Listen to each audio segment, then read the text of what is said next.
इस वक्त हम खड़े हैं सतलोक आश्रम के प्रांगण में और जहां पर एक भव्य प्रदर्शनी का आयोजन किया गया है और यहां पर कटआउट्स के माध्यम से और बहुत सारी यहां पर संत रामपाल जी महाराज जी के जीवन से जो प्रदर्शनी लगाई है, चित्रों को संकलित किया गया है और हम प्रदर्शनी में आपको लिए चलते हैं क्या कुछ है प्रदर्शनी के अंदर अपने दर्शकों को। आप देख सकते हैं यहाँ पर जो है सेवादारों की जो टीम है मुस्तैद है और ये जो व्यवस्था है यहाँ पर उसको सुचारू रूप से चलाया जा सके। आप देख सकते हैं कि प्रदर्शनी का ये प्रमुख द्वार है और यहाँ पर गाइड वेटिंग एरिया जो लगा हुआ है, जो प्रदर्शनी को गाइड करते हैं और बैठते हैं जो बाकी एक्स्ट्रा सेवादार होते हैं उनकी सेवा लगाई गई है। जो आप देख सकते हैं कि हम अगर यहाँ से स्टार्ट करें तो प्रदर्शनी बड़े ही भव्य तरीके से लगाई गई है और यहाँ पर दर्शकों का बड़ा ही तांता लगा हुआ है। काफ़ी अच्छी गैलरी लगाई गई है। कबीर जी के जो जीवन से संबंधित यहाँ पर तस्वीरों का जो संकलन किया गया है बहुत ही अच्छे ढंग से किया गया है। अब और हमारे साथ कुछ मेहमान जुड़ चुके हैं और उनसे बात करते हैं। सर नमस्कार जी। नमस्कार सर। सर क्या नाम आपका सर? मेरा नाम दीपक कुमार है जी। तो यहाँ पर क्या कुछ जो प्रदर्शनी लगी है हमारे दर्शकों को थोड़ा सा यहाँ पर ब्रीफिंग करने के लिए चाहिए ताकि हम अपनी तस्वीरों के माध्यम से जो हमारे दूर बैठे लोग दर्शक हैं वो देख रहे हैं तो किस तरह से उनको हम तस्वीरों के माध्यम से समझा सकते हैं, जरा हमें देख करके हमारे दर्शकों को। ये जो प्रदर्शनी है जो आश्रम में उपलक्ष्य है अखंड पाठ का, परमेश्वर कबीर जी का निर्वाण दिवस और संत रामपाल जी का बौद्ध दिवस, उसके उपलक्ष्य में हमारे जितने भी सतलोक आश्रम हैं भारतवर्ष में 4 दिन का समागम है जिसका दूसरा दिन है। उसके उपलक्ष्य में हमने यहाँ पे आध्यात्मिक प्रदर्शनी लगाई है। इसमें 2 चीज़ें हैं। एक तो जो कबीर साहब काशी में आए थे 120 वर्ष उन्होंने लीला की थी उस दौरान जो घटनाएं हुई उस दौरान जो उन्होंने उस टाइम पखंडवाद फैला हुआ था, उस टाइम जो उन्होंने सुधार किए, जो भी सब कुछ है उसको एक प्रदर्शनी के माध्यम से यहाँ पे दिखाया गया है। उन घटनाओं को, उन लीलाओं को, उन सारी हैपनिंग्स को। और दूसरे सेक्शन में जब हम जाएंगे वहाँ आध्यात्मिक ग्रंथ रखे हुए हैं सभी धर्मों के।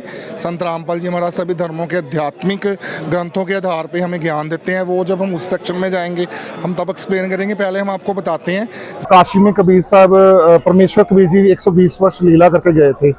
उस टाइम काशी के जो ब्राह्मण हैं उन्होंने एक अपनी जो निजी स्वार्थ के लिए लोगों को भ्रमित किया था कि अगर आप काशी में प्राण त्यागोगे तो आपको सीधी स्वर्ग की प्राप्ति होगी। तो उसमें क्या हुआ, उन्होंने लोगों को भ्रमित किया और षड्यंत्र रच के और लोगों से उसके उपलक्ष्य में पैसे लेने शुरू कर दिए। जैसे कि आप इस तस्वीर में देख रहे हैं कि उस टाइम काशी में जो एक जवान लड़का अपने माँ बाप को लेके आया है, उनके माँ बाप ने ये इच्छा व्यक्त की कि आप हमें स्वर्ग में बेटा पहुंचा दो। काशी में जिसकी मृत्यु होती है वो सीधा स्वर्ग में जाता। तो उन्होंने इन जो पंडों ने ब्राह्मणों ने उस समय के क्या किया कि एक आरा होता है जो उसको क्रोंथ बोलते हैं, वो इन्होंने लगा दी। बूढ़े लोग जो भोले लोग थे उस टाइम समय के कि हमारा मोक्ष हो जाएगा, हम स्वर्ग में चले जाएंगे। तो जैसे कि आप तस्वीर में देख रहे हैं क्योंकि एक बेटा अपने माँ बाप को लेके आया है और वो धन दे रहा है उसके उपलक्ष्य में पंडों को, ब्राह्मणों को कि आप मेरे माँ बाप को क्रोंथ में यानी कि आरे से काट दो, अगर इनकी काशी में मृत्यु हो जाएगी तो ये स्वर्ग चले जाएंगे। तो हमें आप दूसरी उस तरफ आए, जो ये दूसरी बनाई गई है हमारी झांकी प्रदर्शनी में। इसमें जो उस समय के ब्राह्मण है वो ब्राह्मण है कथावाचक हैं, उस समय ये षड्यंत्र रच रहे हैं, आपस में बैठ के खड़े होकर विचार कर रहे हैं कि हम कैसे भोले श्रद्धालुजनों को ठगें। उन्होंने बिजनेस बना लिया था एक तरह का, वो आरे की तरह है, उसमें नीचे लिटा दिया जाता था बूढ़े माँ बाप को, वो क्रोध नीचे गिरता था, उनकी गर्दन कट जाती थी, वो मर जाते थे। और भोले श्रद्धालु ये सोचते थे कि हमारे माँ बाप जो हैं वो स्वर्ग में चले गए, या जो बूढ़े लोग थे वो समझते कि हमें स्वर्ग की प्राप्ति हो जाएगी। ऐसे उन्होंने कितना बड़ा लोगों को षड्यंत्र के तहत उस समय उनको गुमराह किया, उनका मनुष्य जन्म भी बेकार किया और उनको ठगा भी। तो ये सारी जितनी कुप्रथाएं चली हुई थी उस समय, तो कबीर परमेश्वर जी ने इनका उस समय इन सभी की पोल खोली, इनका विरोध किया और बताया कि आप सतभक्ति करो, चाहे आप काशी में मरो, चाहे आप मगध में मरो, चाहे आप विश्व के किसी भी कोने में मरो, आपको मोक्ष की प्राप्ति होगी पूर्ण संत से नाम लेने से, ना कि किसी जगह विशेष पे आपको प्राण त्यागने से मोक्ष की प्राप्ति होगी। तो इस सारे प्रकरण को हमने यहाँ प्रदर्शनी के माध्यम से आप लोगों को दिखाया। आप देख सकते हैं नीचे लिखा भी हुआ है, सारा एक्सप्लेन भी किया हुआ है।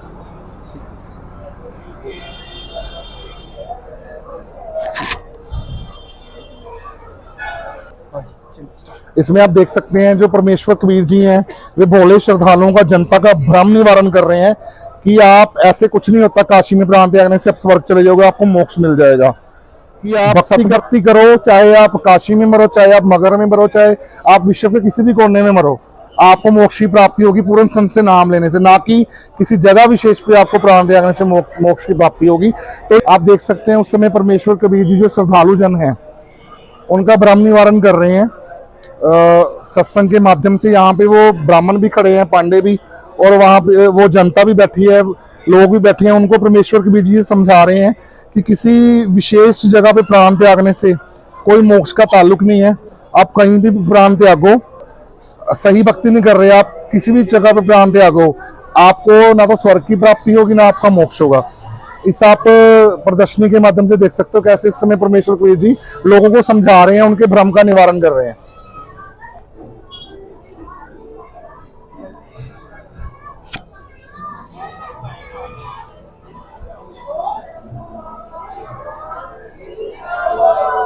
जो ब्राह्मण वर्ग है, जो पांडे, उन्होंने एक और भ्रमणा फैलाई हुई थी लोगों में कि जो काशी में प्राण त्यागता है वो उसको मोक्ष मिलता है, और जो मगहर में प्राण त्यागता है वो उसका मोक्ष नहीं होता।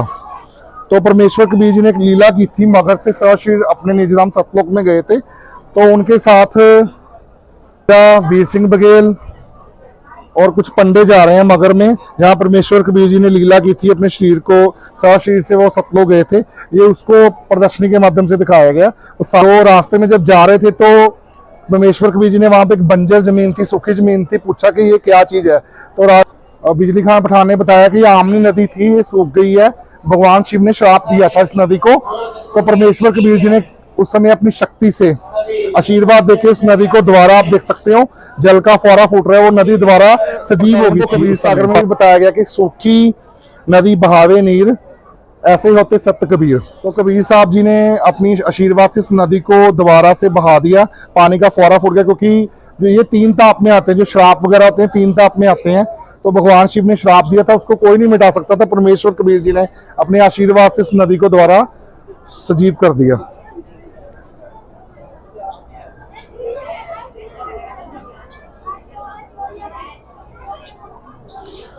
उस समय जब परमेश्वर कबीर जी ने शरीर सशरीर सतलोक जाना था, तो उनके मुसलमान और हिंदू दोनों अनुयायी थे।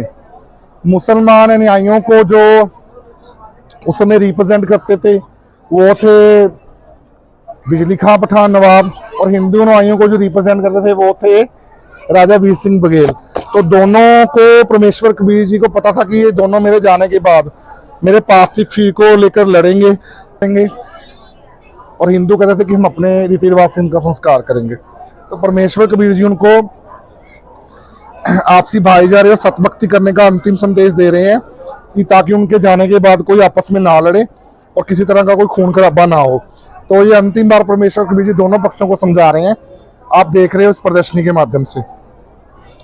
परमेश्वर कबीर जी ने सभी को बोला था कि मेरे शरीर को एक आप सफेद चादर से ढक दो, और जो वस्तु आपको प्राप्त हो आप उसको आधा आधा बांट लेना। तो आप देख सकते हो जब परमेश्वर कबीर जी के जाने के बाद उन्होंने चादर को हटाया तो उसके नीचे सुगंधित फूल मिले, और परमेश्वर कबीर जी ऊपर आकाश में जा रहे हैं सशरीर अपने निजधाम, और सभी देख रहे हैं, आप देख रहे हो परमेश्वर जी आकाश मार्ग से अपने निजधाम सतलोक जा रहे हैं। और उसके बाद सुगंधित फूल बचे जिनको बाद में हिंदू और मुसलमानों ने आधा आधा बांट लिया।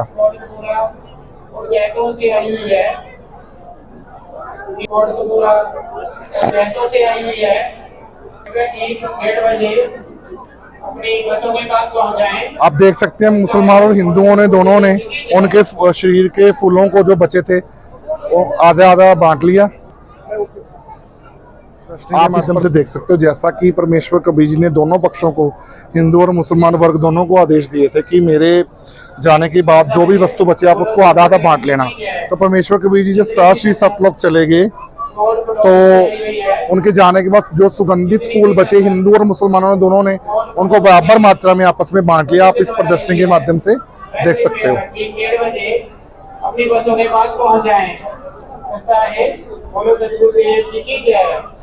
ये जो भी हमने आपको एक्सप्लेन किया था हमारा सेक्शन 1 था।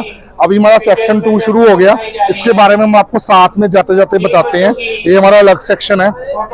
इसमें जैसे कि हमने अभी समाप्त किया था कि परमेश्वर कबीर जी के जाने के बाद हिंदू और मुसलमानों ने दोनों ने बराबर मात्रा में वो फूल बांट लिए आपस में।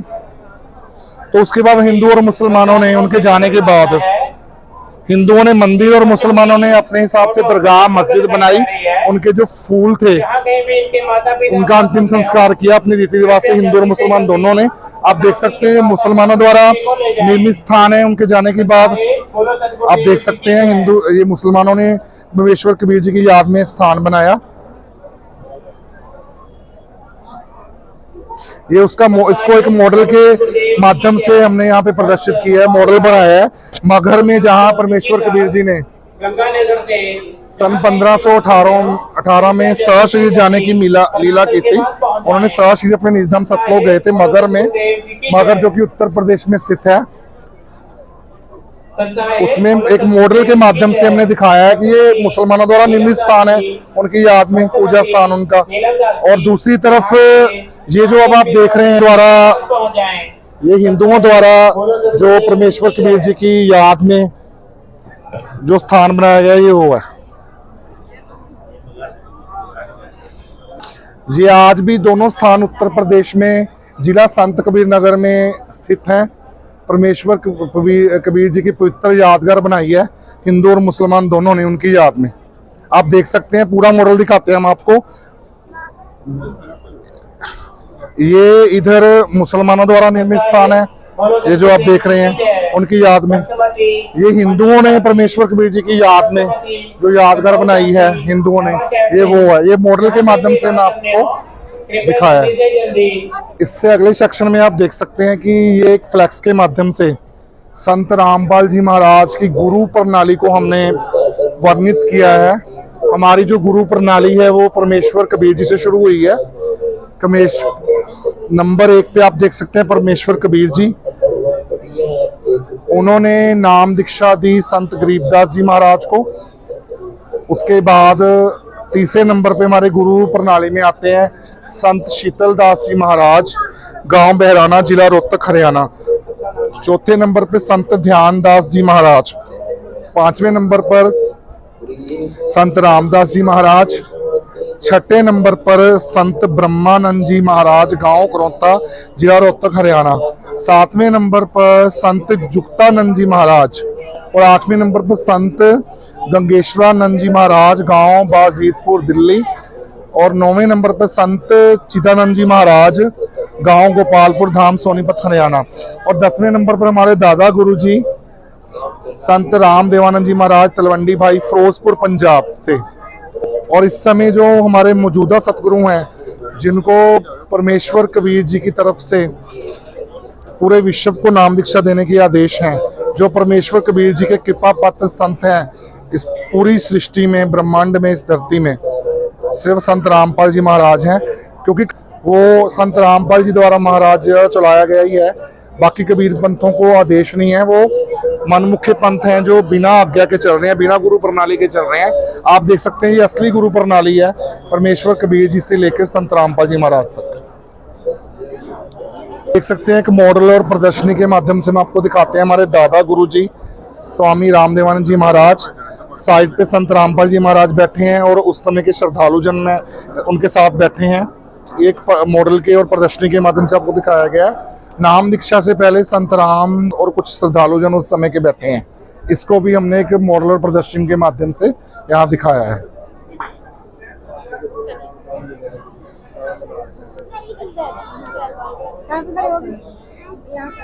तो परमेश्वर कबीर जी की वाणी लिखी हुई है, बिन उपदेश अचंभ है, क्यों जीवित है प्राण, भक्ति बिना कहाँ ठोर है या नर नहीं पाषाण।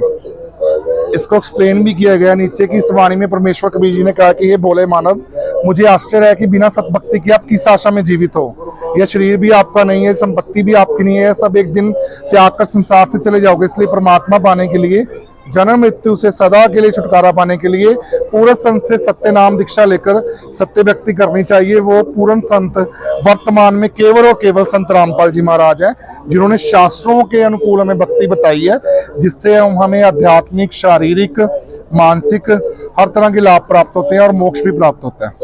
मॉडल फ्लैक्स और प्रदर्शनी के माध्यम से आप देख सकते हो 1994 में 1994 में वर्ष में जब हमारे दादा गुरुजी स्वामी राम देवानंद जी महाराज ने संत रामपाल जी महाराज को नाम दीक्षा देने के आदेश दिए, संगत को, सर्व संगत को स्वामी राम देवानंद जी महाराज ने ये आदेश दिया कि आज के बाद संत रामपाल जी महाराज ही उनके उत्तराधिकारी होंगे और उन नाम दीक्षा दिया करेंगे। उस समय 1994 में स्वामी राम देवानंद जी नाम दीक्षा के आगे देते हुए आशीर्वाद दे रहे हैं संत रामपाल जी महाराज को।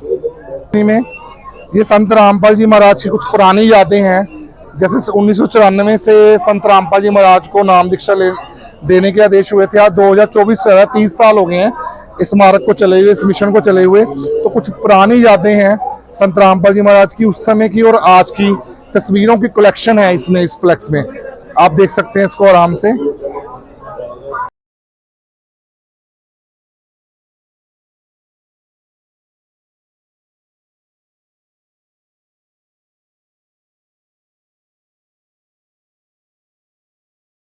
रामपाल जी महाराज हरियाणा इरिगेशन डिपार्टमेंट में सिंचाई विभाग में जूनियर इंजीनियर की पोस्ट पर कार्य करते थे, लेकिन जब संगत अधिक हो गई, काम सेवा की अधिकता के कारण उन्होंने फिर अपने पद से स्वेच्छा से, पर यह भी बताया कि हरियाणा इरिगेशन डिपार्टमेंट में PW irrigation department Haryana Chandigarh, Haryana सिंचाई विभाग में जूनियर इंजीनियर की पोस्ट पर कार्य करते थे। जब संत रामपाल जी महाराज को नाम दीक्षा देने के आदेश हुए स्वामी राम देवानंद जी महाराज की तरफ से, उसके बाद फिर संत रामपाल जी महाराज का शेड्यूल बहुत बिजी हो गया। नाम दीक्षा देते थे, घर घर जाके सत्संग करते थे, कंठ पाठ करते थे। तो मानव समाज के कल्याण के लिए उन्होंने ये निर्णय लिया कि मैं अपनी नौकरी के साथ साथ ये दोनों काम नहीं कर सकता। तो उन्होंने रेजिग्नेशन दिया, त्याग पत्र दिया डिपार्टमेंट में। उसकी आप कॉपी देख सकते हो, तिथि 16/5/2000, हरियाणा इरिगेशन डिपार्टमेंट के ये ऑर्डर है। ऑर्डर की कॉपी यहाँ पे लगाई है, उसका नंबर भी है।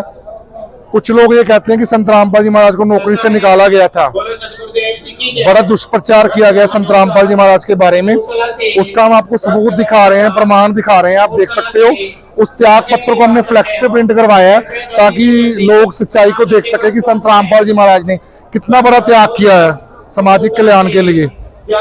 इस फ्लैक्स में हमने अलग अलग तस्वीरों की कलेक्शन लगाई है, पुरानी तस्वीरों की, जिसमें संत रामपाल जी महाराज को जब 1994 में सत्संग करने के आदेश हुए, तो आप देख सकते हो कि किस तरह से ग्राउंड लेवल से संत रामपाल जी महाराज ने कितनी मेहनत करके घर घर जाके सत्संग किया, लोगों को ज्ञान समझाया, घर घर जाके खंड पाठ किए।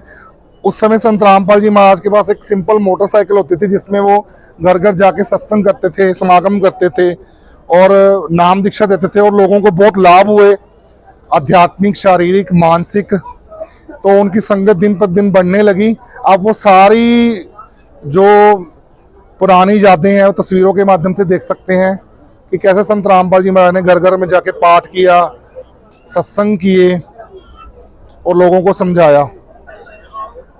और आज जो भक्ति का बूटा उन्होंने 30 साल से पहले लगाया था, आज वो एक बहुत बड़ा पेड़ बन चुका है। और पूरे विश्व में संत रामपाल जी महाराज की संगत दिन महाराज की कृपा से, उनके आशीर्वाद से बनेंगे पूरे भारतवर्ष में और पूरे विश्व में। आप देख सकते हैं कितनी मेहनत की है ग्राउंड लेवल पे संत रामपाल जी महाराज ने। का साक्षात्कार, इसका अर्थ है कि 9 मार्च 1997 में संत रामपाल जी महाराज को परमेश्वर कबीर जी ने दोपहर को दर्शन दिए, उनको परमात्मा का साक्षात्कार हुआ और परमेश्वर कबीर जी ने उनको सार शब्द और सार नाम की वास्तविकता बताकर संगत को सार नाम और सार शब्द देने का सही समय और सही का संकेत देकर परमेश्वर कबीर जी अंतर ध्यान हो गए। वर्ष 1999 में जिला रोहतक हरियाणा में करौंथा गांव में आश्रम की स्थापना की गई, जिसकी फोटो आप इस फ्लैक्स पे देख सकते हो। करौंथा आश्रम, सतलोक आश्रम करौंथा, जिला रोहतक हरियाणा। उसकी आप फोटो देख सकते हो। 1999 में, सन 1999 में इस आश्रम की संत रामपाल जी महाराज और उनके अनुयायियों के द्वारा स्थापना की गई।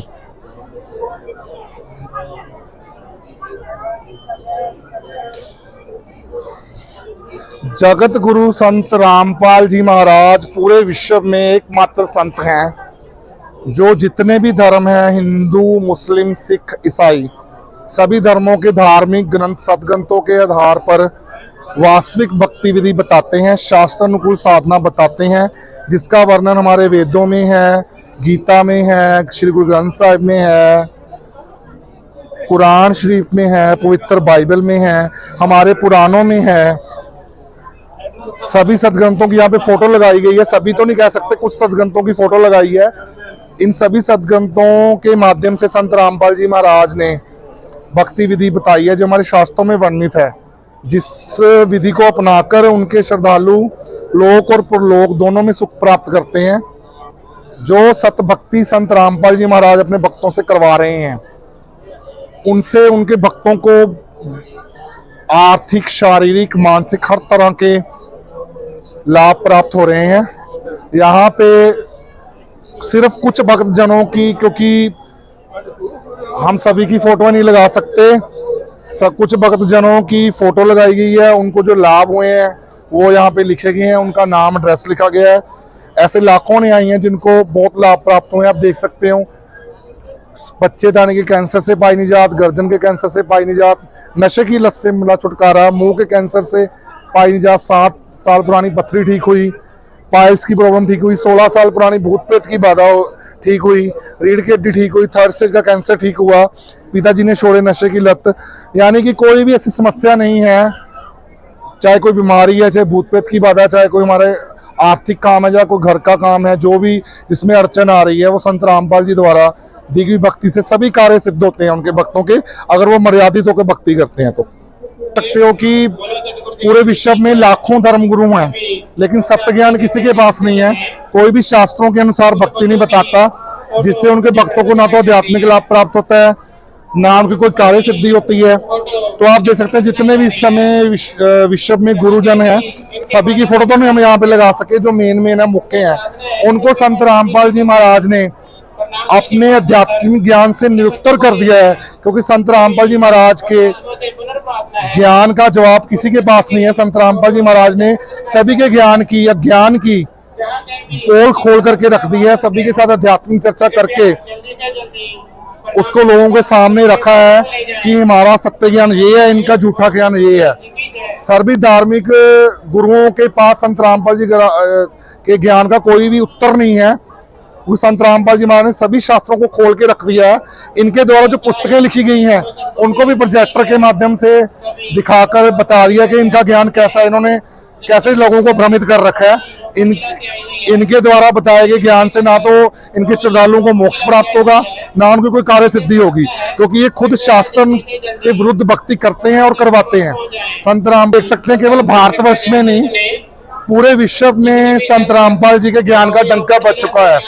अलग अलग जगह पे उनके सत्संग होते हैं, उनके प्रोग्राम होते हैं, उनके अनुयायी पुस्तक सेवा करते हैं, उनके ज्ञान का प्रचार करते हैं। आप देख सकते हैं Calgary, Canada, Dubai, England, Qatar, सभी सिडनी, ऑस्ट्रेलिया, इटली, पुर्तगाल, Canada, Malaysia, Brampton Canada, Spain, Belgium, Melbourne Australia, सभी जो कंट्रीज हैं उनमें संत रामपाल जी महाराज के ज्ञान का प्रचार का डंका बज चुका है और उनका ज्ञान बहुत तेजी से फैल रहा है। ये श्रद्धालु जन अलग अलग देशों से, विश्व के अलग अलग कोनों से आप उनकी फोटोज देख सकते हैं, उनके ज्ञान का प्रचार कर रहे हैं। उनके जो अध्यात्म, क्योंकि कुछ लोग कहते हैं कि संत रामपाल जी के अनुयायी तो सिर्फ भारत के कुछ हिस्सों में है, वो भारत में नहीं बल्कि पूरे विश्व में संत रामपाल जी महाराज का ज्ञान फैल चुका है और बड़ी तेजी से फैल रहा है। भारतवर्ष के अलग अलग राज्यों में संत रामपाल जी महाराज के अनुयायी उनके ज्ञान का प्रचार करते हैं। ये सभी फोटोज को इस प्रदर्शनी पे, इस फ्लैक्स पे एकत्रित करके दिखाया गया है। भारतवर्ष के अलग अलग राज्यों में उनके द्वारा जो ज्ञान की पुस्तकें हैं उनको जन जन तक पहुंचा रहे हैं उनके अनुयायी। प्रचार और प्रसार कर रहे हैं, आप देख सकते हो इस फ्लेक्स के माध्यम से।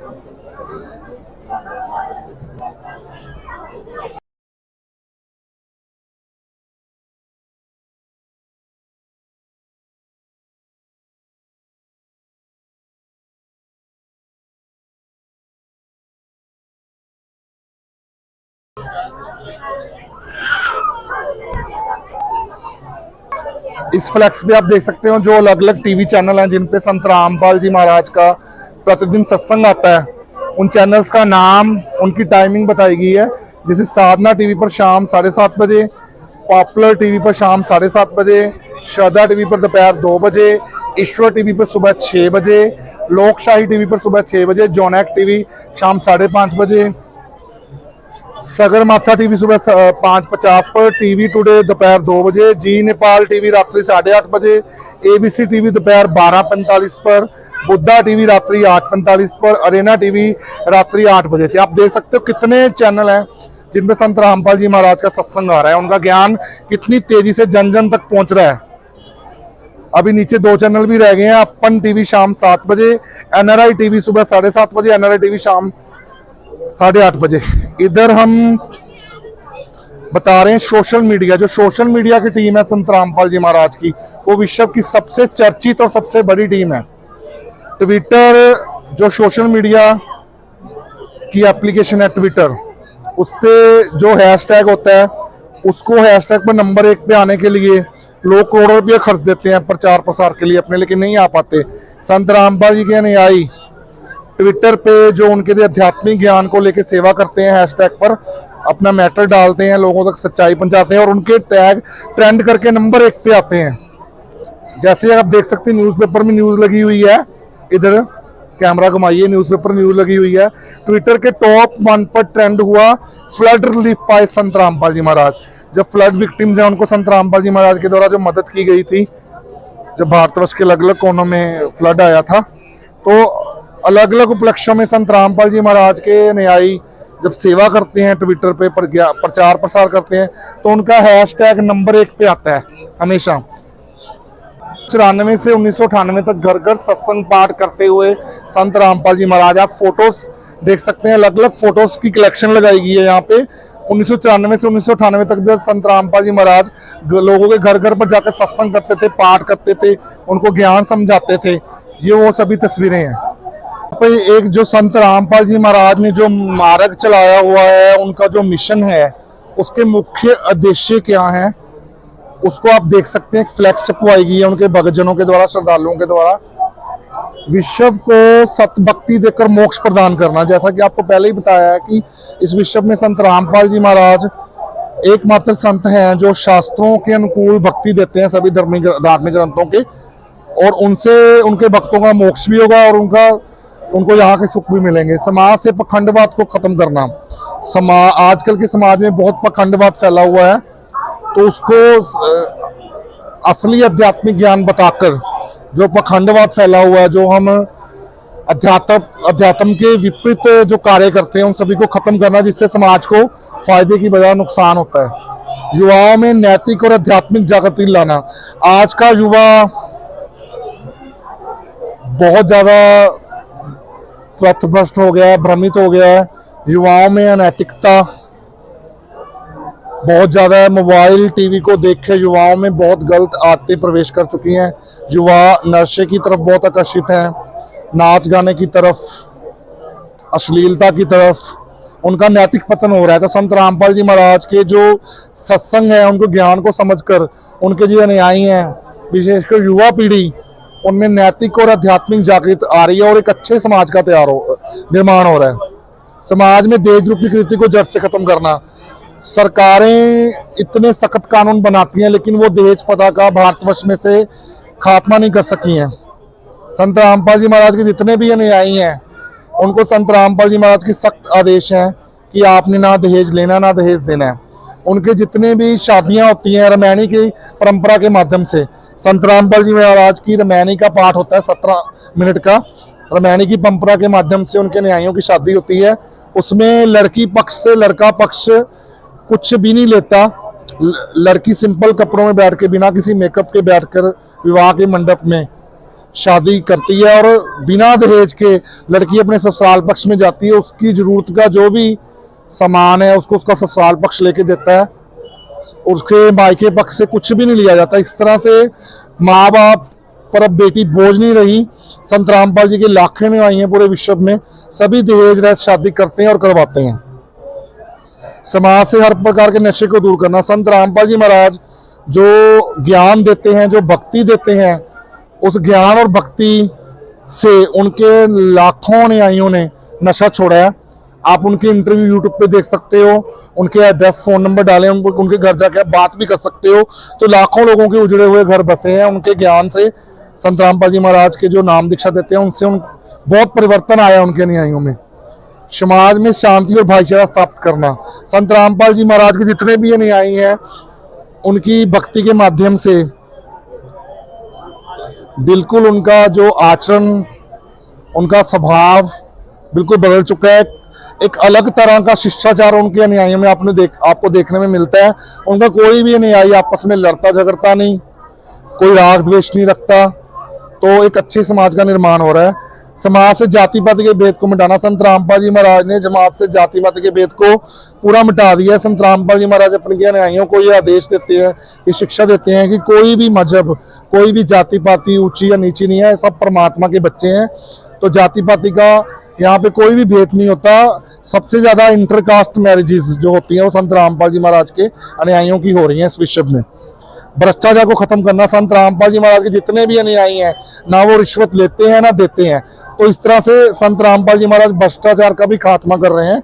इस पूरे फ्लैक्स में आप देख सकते हैं संत रामपाल जी महाराज अपने अनुयायियों के माध्यम से जो सामाजिक कार्य करवाते हैं, जो उनकी न्यूज़, उनकी खबरें अखबारों में लगती हैं, कुछ अखबार की कटिंग्स को इस फ्लैक्स पे दिखाया गया है। सामाजिक कार्यों को बड़े स्तर पर संत रामपाल जी महाराज के अनुयायी उनके आदेश से करते हैं। चाहे कोरोना में जरूरतमंद लोगों को राशन बांटने का काम हो, चाहे बाढ़ प्रभावित इलाकों में, क्षेत्रों में लोगों को राशन देना या पशुओं को चारा देना हो, खून दान, देह दान, दहेज शादियां, जितने भी सामाजिक कार्य किए जाते हैं संत रामपाल जी महाराज के द्वारा, उनके अनुयायियों के द्वारा, उन सबको एक फ्लैक्स पे उस न्यूज़ को लगाया गया। कुछ न्यूज़ को, जैसे कि जेलों में संत रामपाल जी महाराज का सत्संग हो रहा है, जो कैदी हैं उनके सत्संग सुन के उनसे नाम दीक्षा लेके बुराई को त्याग कर रहे हैं और अपने जीवन को सुधार कर रहे हैं। स्कूलों में, कॉलेजों में संत रामपाल जी महाराज की किताबें बांटी जा रही हैं बच्चों को, अध्यात्मों को, जिन पुस्तकों को पढ़ के उनको परमात्मा के सत्य ज्ञान का पता चल रहा है और लोगों में नैतिकता और आध्यात्मिक जागृति आ रही है। ये सभी सामाजिक कार्य हैं। जैसे वृद्धाश्रम में संत रामपाल जी महाराज का सत्संग होता है, वहाँ पे वृद्धाश्रम में वृद्धों की सेवा की जाती है उनके अनुयायियों के द्वारा। राशन बांटा जाता है जरूरतमंदों को, गरीबों को, चाहे वो कोरोना काल हो या कोई और आपत्ति हो। पवित्र गीता जी के अनुसार शास्त्रानुकूल तथा शास्त्र विरुद्ध साधना का चित्र। पवित्र गीता में बताया गया कि शास्त्र अनुकूल साधना कौन सी है और शास्त्र विरुद्ध साधना कौन सी है। शास्त्र अनुकूल साधना से हमें यहाँ का सुख भी प्राप्त होता है, हमारा मोक्ष भी होता है और हमारे कार्य भी सिद्ध होते हैं। और जो शास्त्र के विरुद्ध साधना है उससे हमें ना तो कोई आध्यात्मिक लाभ होता है, ना हमें कोई किसी प्रकार का और लाभ होता है। गीता अध्याय 15 के श्लोक नंबर 1 व 2 तथा 16-17 का आशय, श्लोक नंबर 1 व 2 तथा 16-17 का आशय, इसमें ये बताया गया कि संसार रूपी उल्टे लटके हुए वृक्ष को जो संत सीधा करके समझाएगा, वो तत्व को जानने वाला तत्वदर्शी संत होगा, उसकी शरण में जाओ और आपका कल्याण होगा। आप देख सकते हैं कि अगर हम पेड़ की जड़ को सींचेंगे तो हमें फल फूल प्राप्त होंगे। अगर हम उल्टा वृक्ष को पूजेंगे, आप देख सकते हैं उल्टे वृक्ष का चित्र, जड़ ऊपर और उसकी टहनियां नीचे। अगर हम टहनियों को पानी देंगे तो हमें किसी भी प्रकार का कोई फल फूल प्राप्त नहीं होगा, कोई लाभ प्राप्त नहीं होगा। तो भक्ति रूपी पौधे को यहाँ चित्रों के माध्यम से दिखाया गया। एक तो पौधा है कि जो जड़ है वो कोई कबीर परमेश्वर है। अगर हम कबीर परमेश्वर जी की भक्ति करेंगे तो उनके माध्यम से हमें सारे लाभ प्राप्त होंगे। यहाँ की जो शक्तियां हैं, देवी देवता हैं, वो भी हम उनके माध्यम से सारे लाभ देंगे। कबीर साहब की वाणी है, कबीर अक्षर पुरुष एक पेड़ है, निरंजन बाकी डाल, तीनों देवा शाखा है, ये पात रूप संसार। जो वृक्ष है वो एक पेड़ है, जो निरंजन है वो उसकी डार है, और तीनों देवा ब्रह्मा विष्णु महेश ये शाखा है, पात रूप संसार है। अगर हम जड़ की पूजा करेंगे, परमेश्वर कबीर जी की पूजा करेंगे, तो उनके माध्यम से हमें पात रूप संसार में सभी लाभ प्राप्त होंगे। अगर हम उल्टी पूजा करेंगे, कबीर साहब को ना पूछ के हम ब्रह्मा विष्णु महेश की पूजा करेंगे सिद्धि, तो हमें कोई भी लाभ प्राप्त नहीं होगा, शास्त्र के विरुद्ध साधना होगी। यह एक ब्रह्मांड का लघु चित्र है, एक ब्रह्मांड का आध्यात्मिक लघु चित्र है, जिसके बारे में आज तक हमें किसी भी संत महात्मा ने नहीं बताया। जितने भी धार्मिक गुरु हैं वो रटा रटाया ज्ञान हमें बताते हैं, जिससे उनके अनुयायियों को कोई भी सत्य ज्ञान नहीं होता। एक ब्रह्मांड का लघु चित्र है, एक ब्रह्मांड में क्या क्या गतिविधियां हैं, क्या क्या चीजें उपस्थित हैं, वो संत रामपाल जी महाराज ने बताई हैं। जैसे कि धर्मराय का लोक, स्वर्ग, नरक, मानसरोवर, शिवलोक, ब्रह्मालोक, पृथ्वी, अतल, सुतल, महातल, तलातल, वितल, पाताल लोक, सूर्य, चंद्रमा, विष्णु लोक, दुर्गा लोक, महाविष्णु रूप में काल ब्रह्म, तमोगुण प्रधान क्षेत्र, ये सभी के बारे में हमें संत रामपाल जी महाराज ने बताया, आज तक किसी ने नहीं बताया। और 3 परमेश्वर है, शर पुरुष, अक्षर पुरुष और पूर्ण ब्रह्म परमेश्वर, परम अक्षर पुरुष। जैसे हम ईश, ईश्वर, परमेश्वर कहते हैं। ईश तो है काल ब्रह्म, जिसके लोक में हम रहते हैं, जिसके पास 21 ब्रह्मांड है, 21 ब्रह्मांडों में हम रहते हैं। उसने हमें कैद करके रखा हुआ, यहाँ से निकल नहीं देता। 3 गुरुओं के प्रभाव से हमें यहाँ पे कैद करके रखता है। आप देख सकते हैं, जो ज्योति निरंजन है, काल है, ब्रह्म है, जिसको हम ब्रह्म कहें, काल कहें, ज्योति निरंजन कहें, जिसने परमेश्वर कबीर जी से सृष्टि रचना के समय 21 ब्रह्मांड मांगे थे। ये उन 21 ब्रह्मांडों का चित्र है। उसने 5-5 ब्रह्मांडों का एक महाब्रह्मांड बना रखा है। 5, 5, 10, 15, 20 ब्रह्मांड ये हो गए, और इनको एक पूरे ब्रह्मांड में उसने 20 ब्रह्मांडों को कैद किया हुआ है। यहाँ ऊपर तपस्या है, जहाँ मरने के बाद जीव जाता है, उसको ये पटका के वहां पे गर्म तपस्या पटका के मार के खाता है। इसने इसी महाब्रह्मांड में, बड़े ब्रह्मांड में, नकली आमी लोक, नकली अगम लोक, नकली अलक लोक, नकली सतलोक बना रखा है। ये 21 ब्रह्मांड काल भगवान के, शर पुरुष के हैं। ये असंख्य ब्रह्मांड जो इस सृष्टि में है, उनका चित्र है। परमेश्वर कबीर जी ने असंख्य ब्रह्मांडों के मालिक हैं। ये 21 ब्रह्मांड शर पुरुष के, जिसको हम काल कहते हैं, 7 संख्य ब्रह्मांड परब्रह्म के, और असंख्य ब्रह्मांड परमेश्वर कबीर जी के। पहले हम 21 ब्रह्मांडों से जाएंगे, फिर हम 7 संख्य ब्रह्मांडों से जाएंगे, सतलोक जाने का स्थान है, फिर हम सतलोक में जाएंगे, जो संत रामपाल जी महाराज में भक्ति देते हैं। ओम तत्सत, जो 3 मंत्रों की साधना गीता जी ने बताई गई है। ओम मंत्र इसमें काल भगवान का है, ब्रह्म का है, वो काल ज्योति निरंजन ब्रह्म का है। तत्व मंत्र है जो वो पर ब्रह्म का है, और सत्य मंत्र है पूर्ण ब्रह्म का है। जिन तीनों मंत्रों के जाप से जो जीवात्मा पूर्ण मोक्ष प्राप्त करके सतलोक में चली जाती है, उसके बाद उसको वहां पे कोई दुख नहीं होता, कोई बुढ़ापा नहीं, कोई जन्म नहीं, कोई मृत्यु नहीं, उसका जन्म मरण का चक्र वो खत्म हो जाता है। पवित्र वेदों में पूर्ण परमात्मा की जानकारी प्रमाण सहित, जो लोग कहते हैं कि कबीर साहब परमेश्वर है, इसका वर्णन कहाँ पे? संत रामपाल जी महाराज ने सभी वेदों के श्लोक, उनके मंत्र, उनके अध्याय, जो 4 वेद हैं हिंदू धर्म के, अथर्ववेद, ऋग्वेद, यजुर्वेद और सामवेद, उनके अलग अलग यहाँ पे मंत्र लिखे हुए हैं। जैसे एग्जांपल देते हैं आपको, पवित्र अथर्ववेद कांड नंबर 4 अनुवाक नंबर 1 मंत्र 60 में लिखा है। इसमें कबीर देव जी के बारे में वर्णन है, जो कबीर देव, कबीर परमात्मा, कबीर परमेश्वर के बारे में। ऐसे आप अलग अलग श्लोक देख सकते हो, श्लोक, उनके मंत्र, ये सब जनता के प्रमाण के लिए है, कि जनता कहेगी कि अपनी तरफ से वेदों में कबीर साहब जी को परमात्मा परमेश्वर बताते हैं।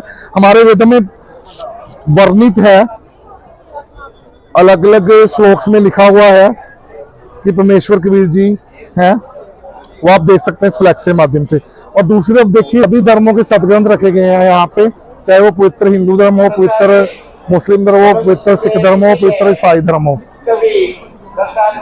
आप देख सकते हैं सभी धर्मों के धर्म ग्रंथ लिखे हैं। इन धर्म ग्रंथों के आधार पे संत रामपाल जी महाराज ने आध्यात्मिक ज्ञान अपने भक्तों को बताया कि परमेश्वर कबीर जी हैं। परमेश्वर कबीर जी का प्रमाण चाहे कुरान शरीफ हो, चाहे बाइबल हो, चाहे कुरान हो, वेद हो, गीता जी हो, सभी में उपस्थित है। तो वो सारे प्रमाण यहाँ पे श्रद्धालु जन तो संत रामपाल जी महाराज ने अपने पुस्तकों में दिए हैं, अपने सत्संगों के माध्यम से बताए हैं। वो सारे प्रमाण यहाँ पे श्रद्धालु जन आके देख सकते हैं।